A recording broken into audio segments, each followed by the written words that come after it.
ديفيد لويس ياخذ قرار تسديده على بالراس. الله مش ممكن هذا استوديو كليب يا ولد. الله الله الله لا لا لا لا لا لا عالمي. In the back of the net, it's a wonderful goal from Lee Griffin. Absolutely stunning goal to win it. And oh, how did he enjoy that? من جديد ديون يتأخر ديون يمرر الكويرو بيرسل الكرة وحاول تصل والكويرو بيعدي مستحيل الحلم يتحقق كان كابوسا. Good find Van Persie. On the volley! Oh! Robin Van Persie might just have scored the goal of the season. He came here to win trophies as a league title for starters. We will never forget that strike. United 2, Villa 0. Sinas drives it in again. England beware here. Nicola Penis is scored. Greece have taken the lead again. Brilliant skill from Lionel Messi. Searching forward with real menace here. Brilliant from Messi. Oh, what a goal that is. And the whole of this ground stands and applauds the 19-year-old. Have you seen a better goal than that anywhere this season? I very much doubt it.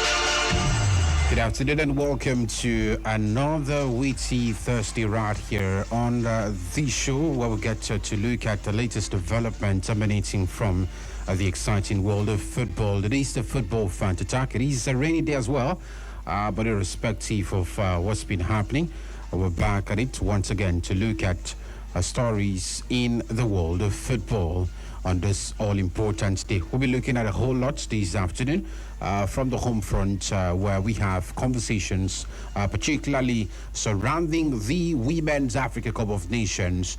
We'll also look at the continent of Africa. And yes, I will also extensively look at what the man Patrice Motsepe has been talking in recent times. Yesterday we looked at a few after the General Assembly or the general meeting they had. But this afternoon we'll also be looking at another holistic conversation as regards the growth of African football and what is actually expected. Maybe the next couple of years, are we expecting some dominant, display, particularly from African teams? Many also of the opinion that the level of quality what we see in African teams, particularly at the recently concluded Africa Cup of Nations, is pointed to the fact that African teams are improving. They also did same, particularly at the FIFA World Cup level. Many are saying we're getting closer, or actually getting closer to what is actually obtainable from South America, Europe as well as other, continents as well. We're looking at that as well. We'll also take a look at the world of transfers. It has been one Nigerian who's been in the news for the wrong and the right reasons. We'll look at that as well. What is the man looking at? What does he really want? And is he actually leaving the side or will he stay? That's another conversation on the show this beautiful afternoon. Some friendly matches, ladies and gentlemen, happened yesterday. And we'll take a look at a few as well. Some are also expected to go down today. All of these, pre-season friendly matches are actually games to put players in the right momentum, the right frame, and of course, getting some level of momentum ahead of the start of a new club season. I'm BT David and I'm super delighted to be here to look at all of these fine conversations with you on the show this particular, very cold afternoon in the exciting world of football. Don't forget that you can also be part of the show by joining via the phone lines, which remains unchanged. It is 006 804 5443. Welcome once again. Let's get straight to action. Got a Randy Rude to start to call everyone around you and tell them that it's time to talk football right here.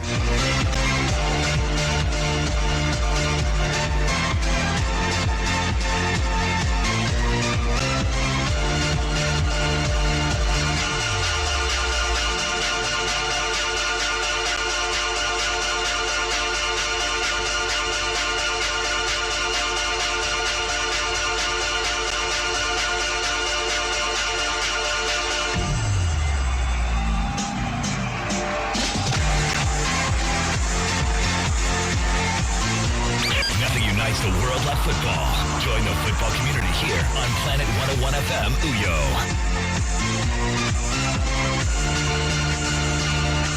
So let's begin the conversation this afternoon from the continent of Africa. It has to do with one African team. Yesterday we just talked about it in passing, but extensively we'll be looking at what this means, particularly for the competition. I could recall, I think that was on Monday or thereabouts, we had this conversation about disagreement, especially in the world of football, between FIFA and other member nations on the continent as well. And some were of the opinion that it doesn't really matter, but it looks like it is actually spanning through all the continents now, because we hear that on the continent of Africa, Egyptian giant Zamalek have reportedly threatened to withdraw from this season's CAF Champions League. And that's if the Confederation of African Football proceeds with plans to expand the competition's format. Yeah, the White Knights, as they're fondly called, are said to be strongly opposed to proposals that could increase the number of participating club sides, particularly amid reports that revised qualification criteria could actually open the door for additional teams, including their fierce rivals, Al Ahly also being part of this particular competition. CAF has actually yet to announce a final decision on the proposed expansion of inter-club competition on the continent. However, discussions over restructuring the Champions League have also gathered momentum in recent months as the continental governing body explores ways to enhance the competition's commercial value and even broaden its reach and strengthen its global profile. So a withdrawal by Zamalek, many also of the opinion it would represent a significant challenge for CAF, potentially overshadowing the start of the new campaign and raising fresh questions, particularly about the implementation of any proposed changes or reforms, as it were, in this particular continental club competition.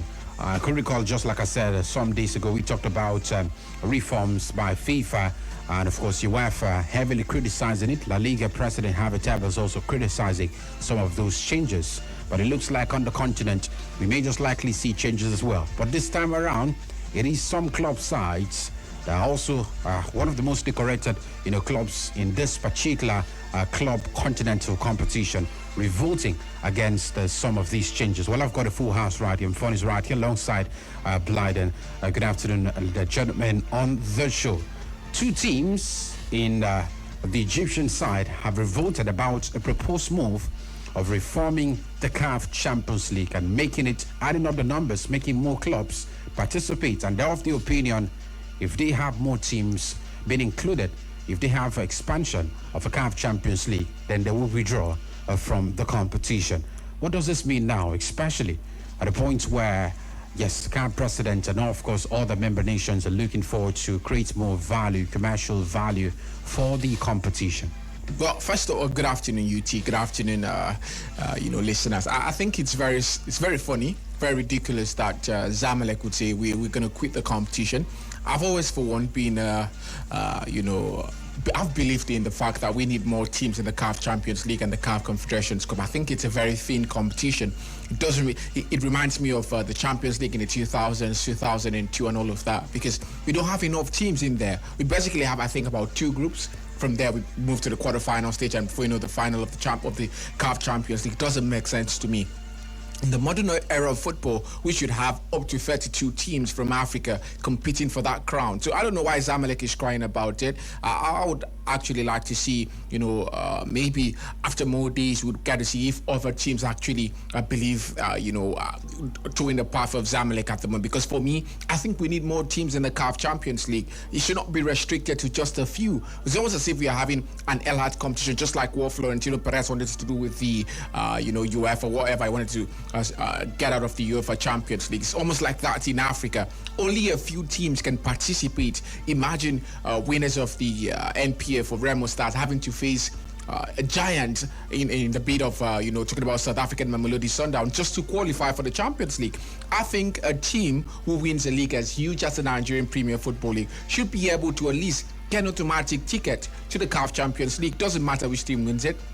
Yes, we know Nigeria right now will a bit behind, but at least the team that wins the league should get automatic qualification. Then anyone who finishes second can play the qualifiers or something like that. We're a big league in Africa.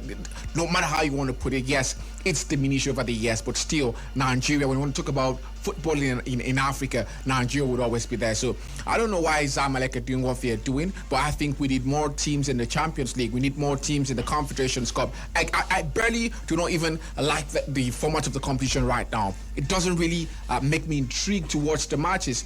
Two groups of 4 teams each, and before you know we're at the finals, what starts? It's almost looking like a plaything. So I think we need more teams in CAF continental competitions. Well, good afternoon to you, Bladder. Welcome once again to the show. This actually comes amidst looking at the pros and cons. Now, recently we talked about a certain club side in Sierra Leone Premier League. Talk about Bull Rangers withdrawing from this coming season CAF Champions League due to financial constraint. And now adding more or restructuring the Champions League by adding more, teams to the competition.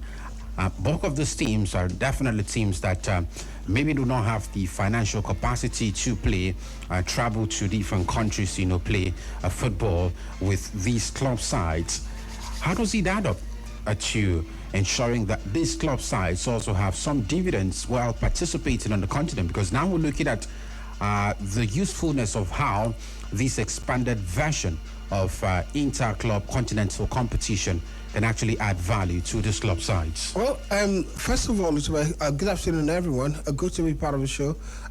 Just to correct some statistical updates when it has to do with the numbers, I do not think there are 2 groups, as some fun said. I was exaggerating. In the CAF Champions League, no. not 2 groups, You shouldn't exaggerate or be factual about it. I think 16 teams go into the group stage of it. And 4 teams in each group. Absolutely. So when you look at it, and so 4 groups in that direction, but in total, just like the last edition, we had about 62 teams compete at the preliminary stage of it. So for me, you have about 68 teams that are eligible to feature in this competition. The early part of it, teams that are given the bye at the early start, so they don't compete at the very first preliminary stage. Then they compete in the second phase, which is where most Nigerian teams get to suffer when they meet the big guns at the end of it. So in terms of teams that are should be part of that team, there are more.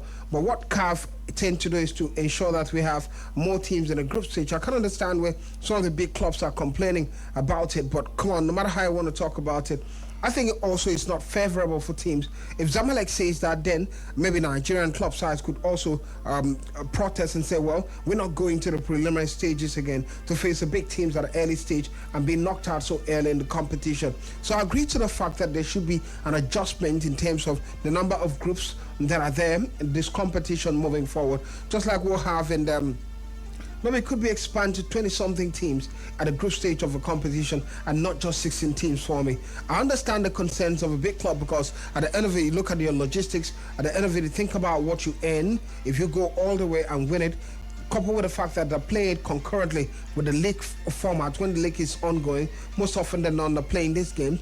So more logistical problem, no stress for the teams and the players, but they have to understand football is not about the big teams. Look, it reminds me of what used to happen in the Champions League many years ago, before the 2002 thereabout, before that earlier part of it, around I'm not so sure of the figures, but in the 90s and getting to the early 2000s in the Champions League, something used to happen. The Champions League used to come with a second group phase. So it was very difficult for the likes of Arsenal Football Club to qualify to the quarterfinals of the Champions League. Because when you go to the second group phase, after the first group phase and you qualify, another group phase comes in, and you now end up having Arsenal maybe in the same group with Juventus of those days and Barcelona of those days. It was certain Arsenal will be knocked out of that group, despite having the likes of Thierry Henry and some of the biggest superstars in there.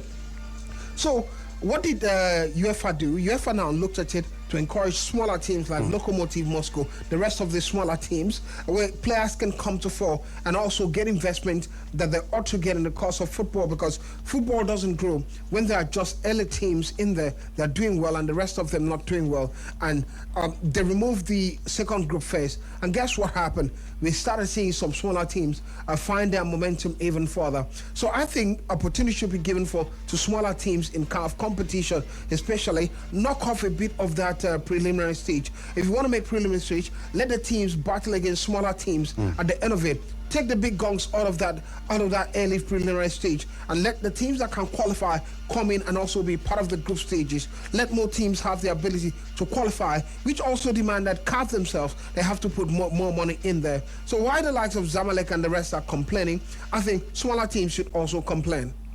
Well, we're looking forward to some of these reforms take place, but at the moment it's still under the cards. It is actually proposed by CAF, but nothing concrete at the moment as regards this. But all the top teams are saying common. It looks like we may just likely opt out if this continues. But the next couple of weeks would definitely tell whether or not we'll have these changes actually being really established. But still on the continent of Africa, CAF President Patrice Motsepe, in one of his speech just recently, expressed confidence that the African nation, an African nation that is, will soon win the FIFA World Cup, following what he described as the continent's strongest ever performance at the 2026 World Cup tournament. Africa was actually represented by 10 teams at the expanded 48-nation competition. The likes of Algeria, Cape Verde, talk about Cote d'Ivoire, DR Congo, Egypt, Ghana, Morocco, Senegal, South Africa, and Tunisia. 9 of the 10 nations actually progressed to the knockout stage, marking a 90% qualification rate that CAF says is the highest in the continent's World Cup history. And looking at that level of performance, the man said, yes, in no distant time, an African team possibly will win the FIFA World Cup. Well, I do not know for you, Bladder, but do you agree with these assertions owing to what African teams have done in recent times? I think there's progress, there's improvement. Take a cue from Morocco. I think Senegal should have done a lot better. If a Senegalese coach thought so early about the older players in that team. I love the fact that FIFA has really helped Africa in one way. Here's the way FIFA has helped Africa. Players who could naturalize and play for Africa, or who were born outside Africa now, it's a lot easier for them to feature for their parents' country or whatsoever country they want to feature for. And that's it. I think it's really helped that momentum, based on the fact that Cape Verde went to the World Cup and wasn't beaten directly so, at the World Cup. So that's where I take a cue from. It shows that Africa can do it. But I think there's still a distant time for that to happen. There ought to be more effort, more work. Look at Morocco, for example. Yes, Morocco wouldn't be as good as they are now. We've seen a lot of players that were born in Spain featuring for Morocco. The first game in the World Cup, all the starters for Morocco, none of them was born in Morocco. They were on outside Morocco. The first game of the World Cup for Morocco. So it speaks volume. So players of this nature are coming in, really helping the African club sides. The most important thing is from the administrative point of view, can club sides, African countries. The most important thing is for the African teams to knit themselves together, invest in it administratively, do so well, organize yourself, then the sky would be the limit for Africa. There's abundance of talent in Africa, but we've not utilized it. But I think before we can get to a point where we knit all of this together, it's going to take a little time because it's a new terrain, new concepts, new learning. And I love the fact that Morocco is leading the way in this. Well, of course, we're still looking forward to what gets to happen. The next coming years, maybe the next edition of the FIFA World Cup, we would see the progress. I'm not saying would win, but the progress is all should be seen before, making a buoyant statement about the potentials we got in terms of getting closer. If Nigeria did well, Nigeria should have shown the way. But sadly, Nigeria is backward. Okay. I love the pause. But away from that now, still talking about continental competition. Rangers International, we here, they have reached an agreement with Remo Stars to use the Remo Stars Stadium in Ikene, Ogun State for their home matches in the preliminary rounds of the CAF Champions League. We hear that arrangement comes as renovation and compliance work continues at the Cathedral in Enugu. So the upgrades are actually aimed at meeting CAF standards, CAF requirements for continental competition. So temporarily, they will be relocating to the Remo Stars Sports Stadium for their preliminary games on the continent of Africa. So they will hope, to make full use of the venue as the event actually unfolds. The timeline for the completion of renovation at the Cathedral is not stipulated, so they may just likely use it up until the end of this season. Sadly for Remo Stars, they're not even part of the conversation, so one would say a little wonder why they're giving out the pitch for the CAF Continental Engagement for MPFL champions. Talk about Rangers International in this one. Recently, we talked about the Super Falcons of Nigeria, and they're preparing for the Women's African Cup of Nations. Initially, they were scheduled to play, against one participant in this particular upcoming WAFCON, but it was unfortunately cancelled. But we hear that the Super Falcons of Nigeria will be engaged in a warm-up friendly match against the Twiga Stars of Tanzania. That game is coming up much later this evening, around 6 p.m. Nigerian time. It would be, a closed-door pre-warm-up friendly against the Twiga Stars of Tanzania. So much is actually expected of the ladies. This should be their only, game before the start of the Women's Africa Cup of Nations. So we're still looking forward to what gets to happen for the women's side. They're looking forward to make it their 11th WAFCON, I beg for pardon. They've won 10 already. That was the last edition. So they've got to do better. I'm monitoring that particular friendly match closely, and by tomorrow we'll tell about what happened as well. But before we head straight to Europe and look at conversations over there, yesterday we talked about Tolu Arokodare in passing, about the fact that a training that was scheduled for the Wolverhampton Wanderers players, because of him, that particular training didn't hold because he was ordered to sit out of that training in order to ensure that his future is sorted out. But the man told himself has officially come out to debunk those reports. He has denied Wolves training allegations and reaffirms commitment to the football club. The man finally broke his silence over that reports concerning that conduct during training. The man expressed disappointment over recent media reports describing several claims about his situation at Wolves as inaccurate. One of the lines, I quote, "I was very surprised and disappointed to see the media reports today, many of which are inaccurate. Throughout my career, I have always taken great pride in conducting myself professionally and maintaining the highest training standards." The man explained that his priority has always been to prepare himself properly and contribute whenever he's given the opportunity to represent his teammates and the club side. And he says his commitment has always been to prepare himself as well as possible so that he can also contribute to the teammates and the club whenever he's called upon. From yesterday, we talked about this man, and we also heard he rejected the move to, the Turkish league as well. At the moment, we hear, a certain club in Italy, I think Genoa, particularly still interested in him and his signature. Fiorentina were also interested as well. We hear Genoa really, really pressing to get the man's signature alongside, Fiorentina. But coming out to debunk allegations at the moment, many would also look at it as the very fact that he still wants to leave, no doubt about that. But then again, maybe he still wants to, participate with club activities until the very last day he's leaving the football club. All of this are still pointing to the very fact that there is problems between Tolu and Wolverhampton Wanderers. I think all I got from that particular press statement from Tolu is that yes, it happened, but it's not how it was painted in the media, because it basically did not say I didn't do what was said I did. So it's quite very sad. I think it just continues to paint Nigerian players in quite a bad way. So what happened with Victor Osimhen at Napoli till now, people are still saying Victor is an arrogant player.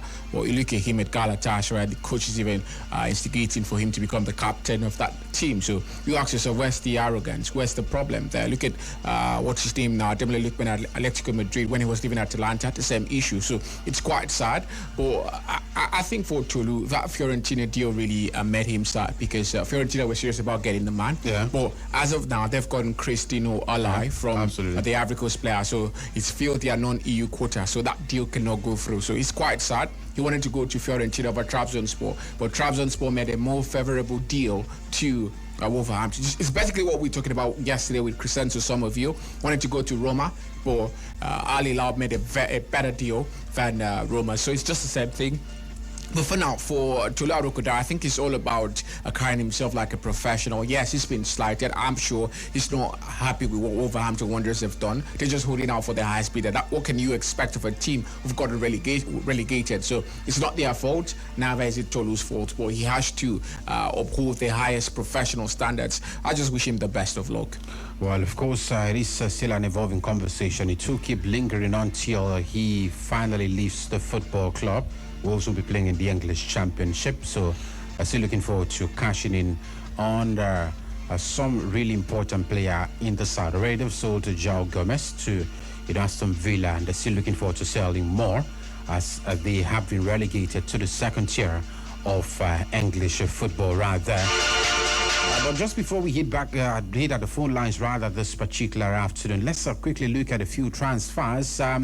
Yesterday, it was officially confirmed that Alejandro Garnacho will be joining Aston Villa on a season-long loan with an obligation for Aston Villa that looks really, of course, flexible according to Chelsea to sign him at the end of the season. This following the footsteps of the man Jadon Sancho, who left United to Aston Villa, and from Aston Villa from Chelsea to Aston Villa. Many looking forward to him trying to revive his career once again at the Villa side. Aston Villa have actually signed a lot of players already. I think they've signed about 5 of them after Morgan Rogers left the side and joined Chelsea officially. Garnacho, Aston Villa, 1 season captain for him to revive his career, and maybe look forward to stay with the club side on a permanent basis, or go to an even lower club side, because we hear some club sides in Turkey, in Italy, wanted the services of the man. But it looks like our Aston Villa is a little bit closer to the quality of teams he's played in the last couple of years. A good window for him to improve his career, I must say, in that direction. I think the pressure at Chelsea was quite different from what he had in Manchester United. At Manchester United, he could make mistakes and be forgiven because he looked at him as a youngster, an academy player of that nature. But at Chelsea, they paid money for him. It's a different kind of story, competing with some of the new players that are coming in, especially when you're a young player, you go to a new club for the first time. You can go through that difficulty, adaptation difficulty and all of that. But let me point out one thing. Aston Villa, a physical club, they love physical kind of football, so he has to build his physicality. The Garnacho I saw at Chelsea for me looked very weak, very tender, despite trying to do all of those calling and moving with the ball. At the end of it didn't work out. He has to improve at Aston Villa. I think the pressure is different there, but it comes with a different kind of pressure compared to the big club. Compared to the big club, this is actually for Arsenal, because we hear that William Saliba will be missing an extended period after suffering a back injury while at the World Cup with France. So we do not know the extent or how many weeks he will be missing out of action, but we hear the man returned to London and he saw a specialist, and it was decided that surgery is not needed, with a managed recovery program to be commenced instead of a surgery right there. We do not know the time frame of when exactly will return, but we hear that injury demands that he will be sitting out of action for several weeks, and that potentially means he can actually miss the Community Shield against Manchester City on the 16th day of August. Many would say Arsenal have got they've got squad depth, so this shouldn't be a problem for them in the opening exchanges of the Premier League season, right? Yeah. plethora of players. I think the man needs to rest, compulsory rest for him, especially when you look at most players participating at the World Cup, they need rest too. So I'm expecting not just William Saliba, a couple of other players to have that lengthy rest. Problem with Saliba is we don't know how long it's going to take for him to recover, but a back pain, I do not also think a back pain should go through surgery. Surgery can even complicate things. Where are you going to do the surgery on? Is it on the muscle or on the spine? I do not know, but it's basically what it is. I can only wish him the best of fortunes, recovering and playing quite well. Last season, Saliba was amazing, I must say. His performance was top-notch. The combination with Gabriel in that direction. Went to World Cup, played quite well. When he left, France began to lose. Basically what it is, but I wish he returns early for Arsenal in that quest for title defense. We're still talking transfers, and from we hear Newcastle have signed and have agreed to get the man from Monaco. His name is Aladji Bamba. He's a French man, 20 years of age. He's played his first senior game in August 2025 and is still on the side today to have a medical and sign long-term contracts. Yeah, Newcastle no longer needs to have already, so Sandro Tonali. So the man comes in really handy for the football club. But it looks like the Newcastle we saw some seasons ago as a team that will be challenging the Premier League top 5 side is no longer that Newcastle side. From acquiring the likes of Sandro Tonali, Alexander Isak at the time, Bruno Guimaraes, firing all 4 fronts, it looks like that's settling for not as big as players many will actually think of. And at the moment, it still ponders on what exactly would be the ambition of the side going forward to the new season. I think Newcastle will not be as good as we saw in the last 2 seasons. It's definite. Look at Sandro Tonali, look at the level of players they got at that time, just like you've mentioned. Alexander Isak, we're not world beaters, but at least you could see the potential. Now they're getting relatively young players or no names. Banjumana Toure earlier, they got the man from Fiorentina. Talking about now the man was just joined. I think it's going to be difficult for Eddie Howe, but I think it's more of his forte now because he has to deal with younger players.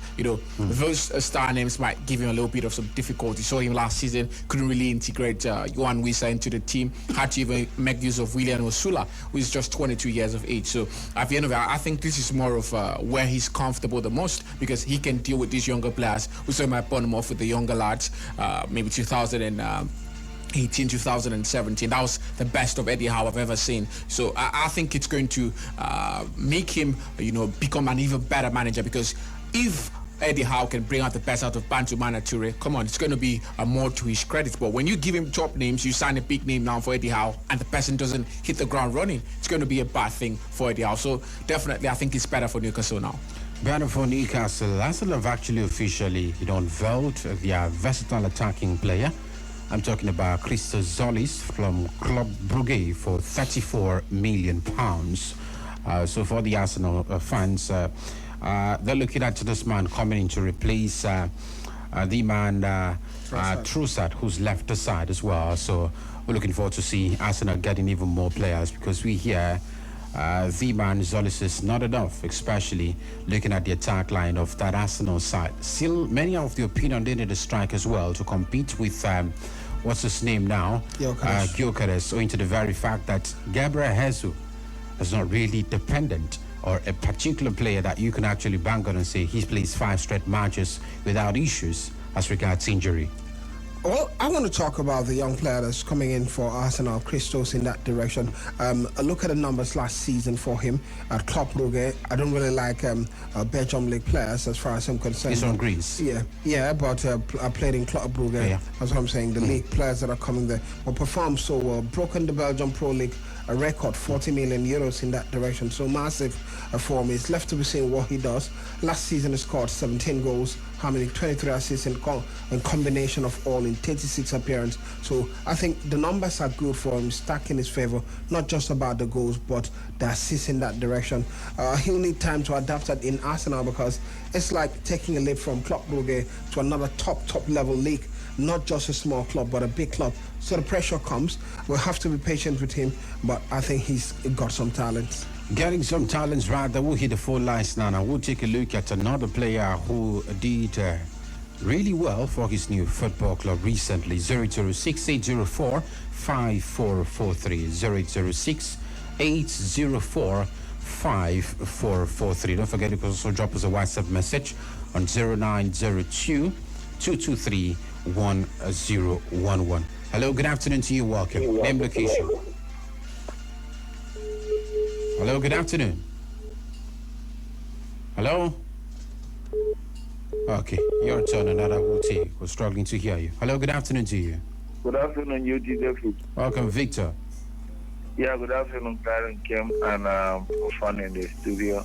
UT, let me say that the African, the CAF champion we have expected has really been featured so many teams, and also in the AFCON, many teams we had it has been extended, so we still expect the way by African football should keep a priority, as the CAF president said, in the future to come, they may have a team who can win the FIFA World Cup. For the Super Falcons of Nigeria, I expected them to really try their best to make a good team. Let me say for my team, Chelsea, not much to have out the window. Don't see that. I don't know what Chelsea expect in the season. That I think can be fun. Thank you very much. You don't know what the Chelsea are expecting next season. Interesting times. Hello, good afternoon.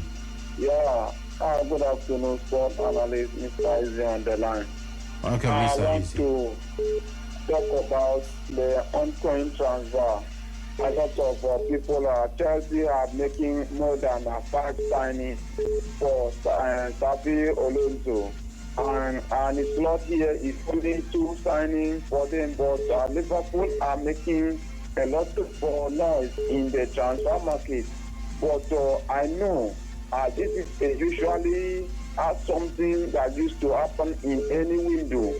But I wish Liverpool to bring in a solid player, and not even a pronounced player, but I think Irala can bring in someone else who can take the boots of Mohamed Salah in that very wing.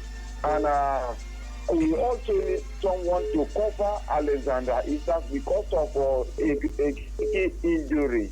So one central midfield and one centre back to replace Ibrahim Konate. I think Liverpool will be very interesting to watch.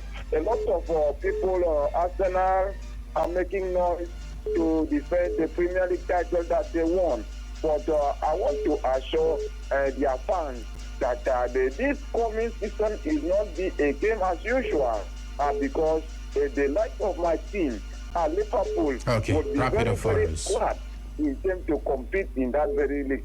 So I wish to do Iraola a very upcoming sounding.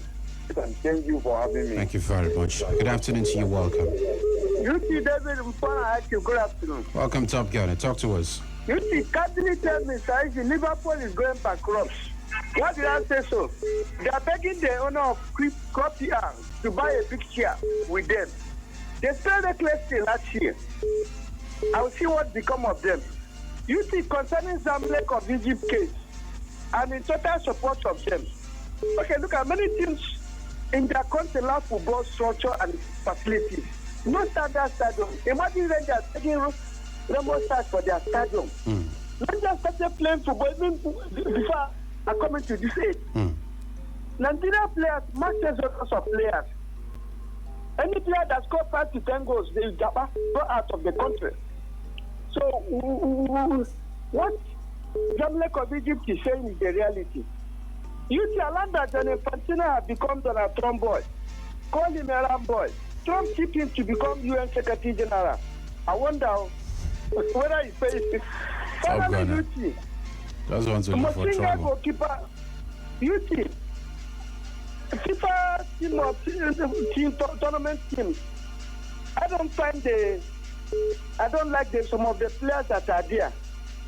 Somebody like I'll come back. Okay, no problem. Thank you very much. Hello, good afternoon to you. Good afternoon, Welcome, Chukudi. Talk to us. For England, as I believe, one player only I the one make the start for me for England. One player where I want to make my Barcelona good.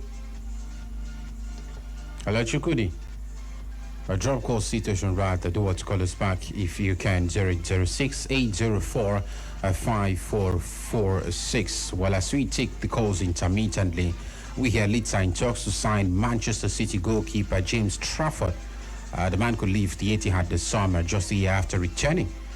Newcastle and Aston Villa both held an interest in him this summer, although Villa now expects Emiliano Martinez to stay at the football club, and that's just what it is at the moment. But before we look at other conversations, of all the signings United have made, I think a few of them, they haven't really been able to replace, Casemiro. They're in for Manu Kone and Carlos Baleba, and there have been several conversations about who fits the profile of United in that defensive midfield position, and it looks like it is now solely down to these two players on the cards of Michael Carrick, Manu Kone of Roma, and Carlos Baleba of Brighton. Which of them suits the profile in the Premier League? First of all, I don't really feel Manchester United necessarily trying to replace Casemiro like for like. The report out of Carrington that Michael Carrick prefers a more controlled midfield. When you look at what's happening at Paris Saint-Germain, no basic destroyer. Look at Casemiro, for instance. I think just basically one good season for Manchester United. Last season was a bit of huffing and puff. Couldn't play past the 60th minute mark. Casemiro after the 60th minute mark, in fact, I feel Ugarte would even be better than the man. But still at there, I feel people are just expecting a defensive midfielder in the like of Casemiro. It might not come in. It might be another midfielder. It could be Alex Scott, could be anybody. But at this moment, I feel anyone Manchester United gets, they're working hand in hand with the coach. I hear Michael Carrick is very involved with everything that happens right there at Manchester United. So whatever they do, it's going to be best for them. Best for them, many would say. Hello, good afternoon to you. Okay, you'll have to call us back. We may not be able to hear you. Just call us back if you can. Thank you. Hello, good afternoon. Yeah, good afternoon to you, Mr. UT, the big stepper, and the IT in the studio. Welcome, Samuel. Yeah, yes, Samuel Kurana. Mr. UT, I want to say that I will tell Top Ghana that I don't see all those people where we say they put in that FIFA World Cup starting 11, they feel if they deserve it, all those people that are there. And Mr. UT, I want to say that tell Chukudi that Barcelona don't have money to sign players. So you should just calm down and use waiting the game. Because I don't see why Barcelona remove 80 million go sign Anthony Gordon and you leave Marcus Rashford and say he help you win La Liga and is the Copa Super Cup. Well, kudos to them. Whatever that they will do, you deal with them. Please, Mr. Iti, you will update me with the Real Madrid transfer. Thank you for having me. Thank you very much. I thought appreciate that. Well, I had to keep of course, starting 11 for the last batch of the show before we hit back at the phone lines. Yeah, FIFA yesterday, officially released that particular starting 11 tournament list to be very precise, with some still having some divergent opinions as regards who should have been here, who shouldn't have been here. But Vosinha of Cape Verde, maybe, I don't know whether it's actually a surprise inclusion for you, but the man had a really standout performance at this particular tournament. So he was chosen in between the six: Pedro Porro, Lisandro Martinez, Dayo Pamecano, and the man Cucurella completing the back four. Rodri, Michael Olise, and the man Jude Bellingham forms the midfield three. And then of the forward line we have Lionel Messi, Erling Haaland, and Kylian Mbappe, all of course being chosen for the tournament starting 11. I do not know if there's any scrutiny right here. Well, I start with you, Leiden Vosinha between the sticks, Lionel Messi here, Mbappe as well, alongside Marco Correa. Well, I think the only difference for me, quite happy for the Cape Verdean goalkeeper in there being part of it, but always surprising when you get to see the best goalkeeper of the tournament not included in the 11. Always going to be that concern, because in that direction he would have loved to talk about Unai Simon being there. But Cape Verde goalkeepers, the only African to be there, so nothing takes him away. Even Unai can do that. I really appreciate that. It shows how far he's grown in terms of appearance at the World Cup and becoming so popular at the World Cup and the performance he's given. For the rest of those positions, I think that, okay, forward line, you can't doubt it. Michael Olise deserves to be drafted into the middle. The forward side is overcrowded. Kylian Mbappe, Erling Haaland, and who else is there? Jude Bellingham. Jude Bellingham in the middle also, alongside Rodri. Rodri the player of the tournament. You can't doubt it. Poro has been fantastic as far as I'm concerned at this tournament. Which game they scored that goal for them? I think against, but he's been fantastic at the tournament. Cucurella, fantastic. So I think where you can have a contest for me would be the two centre backs. That's where you can. Maybe where you can have.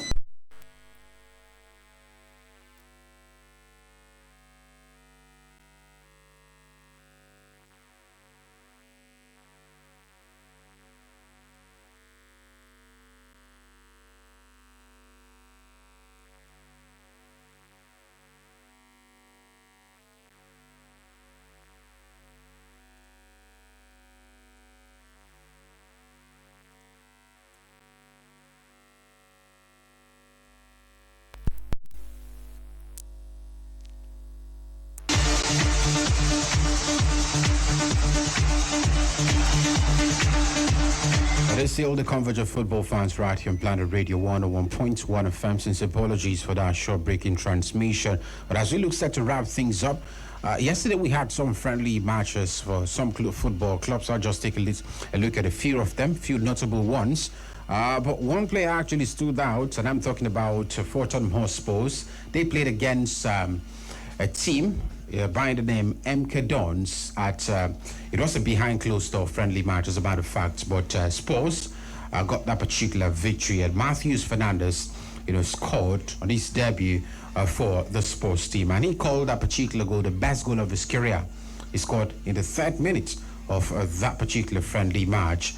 It was a volley into the top corner from range to decide the game for Roberto Martinez's side as he tested out his players. He partnered alongside the man Sandro Tonali in midfield for the Spurs side. And many would say he started off the front foot as they're looking forward to a very good season for the Spurs side. It looks like this is a good sign, but over time, most times when you have really good performances at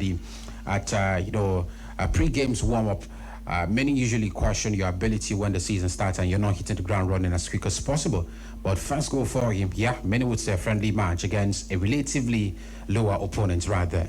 First of all, I think Matheus Fernandes was not bought for his goal-scoring ability. You look at what he did at West Ham, what he did at Southampton, was basically not for the goal. So I think scoring a goal in pre-season doesn't mean anything. It's going to be about bringing stability to the middle of the park for Tottenham Hotspur. And I watched a few bits of that game. I couldn't keep up with it because basically it was more like let me not call what I wanted to call it down. But still, I feel Matheus Fernandes, the test for him, the bigger test is still in the future. We've not seen nothing yet from Matheus Fernandes. So I understand where the media is coming from. 85 million from West Ham, lots of controversy surrounding that particular transfer. So he scores a goal, a big deal. But still, a lot to come from Matheus Fernandes.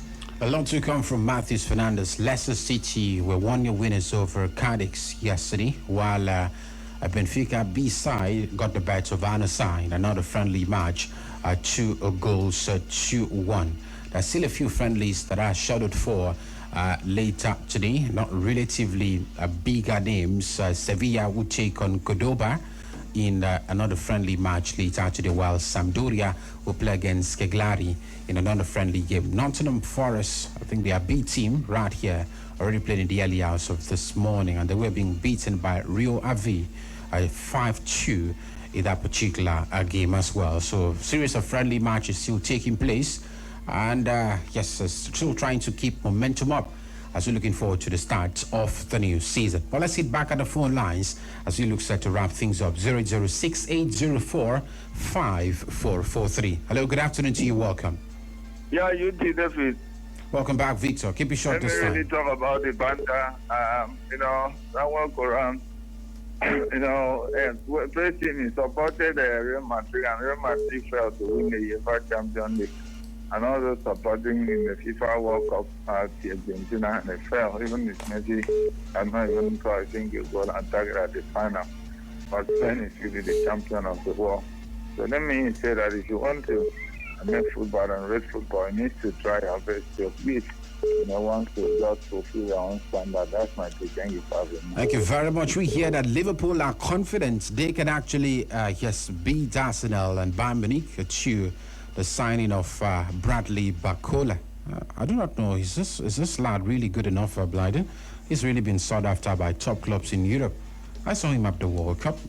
I really do not think he's actually, that a really, really top player to attract interest by these big clubs in Europe. Well, currently looks like a system player.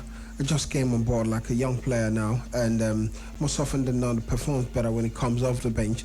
So a new terrain for him. Adaptation could be a problem. More pressure, just like what we talked about Garnacho. But I think he's a good player. It's just for him to be able to handle the final balls as far as I'm concerned. But he's electric in terms of movement. So no wonder, and he's young. No wonder other clubs are looking forward to the superstar and see what could come with him. But I think it's hard. He'll have yards and yards of space to learn even more when it has to do with the round letter game. He's not at his peak yet, so more room for learning. More room for learning. We hear that after Bournemouth rejected Chelsea's offer of £64 million deal for the man Alex Scott, they're set to go back with another offer. It looks like they really want this man to complete Stamford Bridge ahead of the start of the new season. Hello, good afternoon to you. Welcome. Yeah, good afternoon, you too. Good to have you. Talk to us. Yeah, Godwin is young from Ibadan. Welcome, Godwin. I think Chelsea must have to do everything possible to be good hands, good players that will be able to execute the next campaign. Because since we are not participating in any European competition, the only consolation for us will be winning the league. And this £117 million that is being paid for Morgan Rogers, I hope it pays back. So I don't want a situation where we spend such money without any trophy or anything.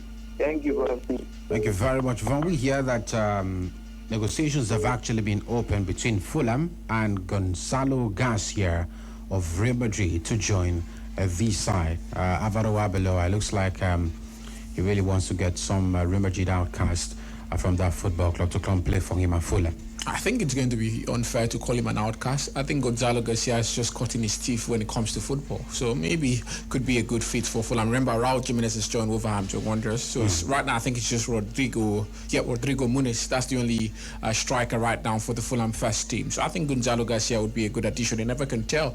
But we've seen young stars coming from Spain, never really hit the ground running in the Premier League. McGee did it for Chelsea. We've not really seen anything. Came from Barcelona, a top team as well. So I'm very fingers crossed about that particular deal. We're still looking forward to what gets to happen before the end of this particular window. We also hear Roma have asked about the availability of Chelsea centre-back Axel Disasi. The Blues have also set an asking price of around £17 million for the Frenchman defender. We do not know whether they will be able to get the man for that price. Hello, good afternoon. Yeah, Mr. Easy, the second time. Welcome back, Mr. Easy. Let me advise some clubs who are welcoming their new signing. It's not all about to welcome them, but it's all about the performance, the pitch. Because I can't take away last season when Liverpool got a host of players, but expectation was that an Slot was going to retain the Premier League. But it's unfortunately he couldn't happen in that way. He's only struggled to make sure that Liverpool are maintained in top 4 position, and that is why we are celebrating in playing in Champions League football today. The likes of Chelsea, who also are big tender, couldn't find even a conference league to show their strength. So they should relax. Not all about bringing in Roger, all these England player. When it comes to performance, they couldn't show their face. So it's not. Anthony Raola should be very, very careful in terms of transfer manageable. Thank you for having me. Thank you very much. Thoughts appreciated. One more call and then we call it a wrap. Hello, good afternoon to you. Hello, good afternoon. You too. Good to have you. Yes, my name is Abbas, calling from you. Welcome, Abbas. Talk to us. Okay, please, I wanted to ask if those 2 players from the Super Falcons that they applied to already, if they have reached camp. Yeah, they're already in camp, actually. Okay, thank you. Thank you very much. So it's appreciated as well. But gentlemen, we'll need to bounce right here. We're almost out of time. I do not know if there's anything we're missing out.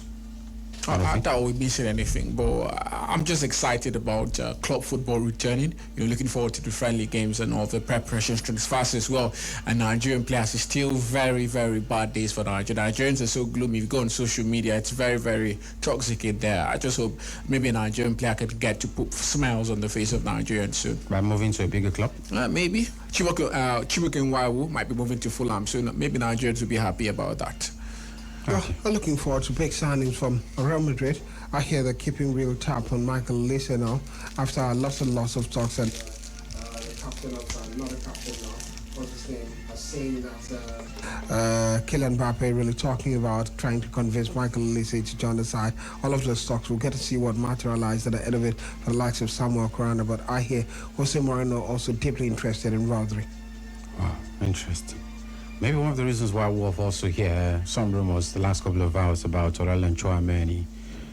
Okay. Yeah, I doubt Real Madrid will replace Tchouameni with Rodri. He's 30 years of age. We know Real Madrid signing. Perez is not someone who gets to change over time. Well, very rigid man. Might just add him to the squad. You never can tell. It's going to be big money, right? Rodri still has a contract at Manchester City and he's 30 years of age. We know what happens. Well, Real Madrid are really interested in you, actually. What's going to happen? They'll pay the money? They would do. How many, for a 30-year-old. How much have they spent this particular Real Madrid have never bought a player over 28 in the last how many years for big money. How much left for Rodri? Because I wouldn't want. I think it's not many years. Yeah, not many. Yeah, it could be maybe 1 year thereabout. At the end of it, we might also see a situation where Rodri stays put and then joins Real Madrid after. It's a unfolding conversation. You got to see how it happens. I hear Tchouameni, according to reports, also have extended his deal till 2031, but it's not made public yet, and that's why all of these complications. People are wondering what's happening. Yeah. He has 1 year contract left. I mean, Rodri, 2027, June 2027. And he's refused to extend it. Yeah. So that's why we're having all those lingering speculations. Yeah. But the window is still long, so anything can actually happen before the start of the new season. We call it a wrap. Thank you very much for being part of the show this beautiful afternoon. We'll return tomorrow. It's been quite a rainy Thursday, but we have to do what we have to do. We'll return, and of course, the conversations will continue. Keep it locked right here, Planet Radio 101.1 FM, as we continue to revolve around you. It's a wrap on this particular segment.